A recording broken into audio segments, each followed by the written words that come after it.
తమ్ముడు, ఎవడో చెబితే నువ్వు ఆరాధన చేయటం కాదు, నీ హృదయ లోతుల్లో నుంచి ఆయన యందు ప్రేమ ఉబికి ఆత్మలో పట్టుకోవాలి ఆయన్ని.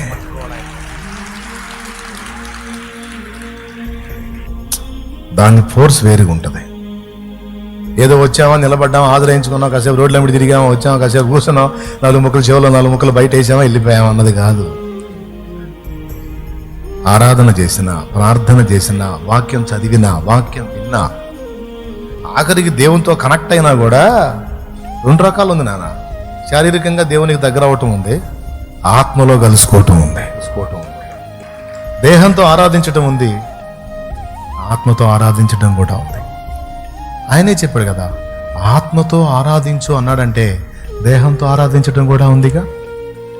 దేహముతో మాత్రమే ఆరాధిస్తే ఆత్మ కదలకపోవచ్చు, కానీ ఆత్మతో ఆరాధిస్తే దేహం కదిలిపోయింది.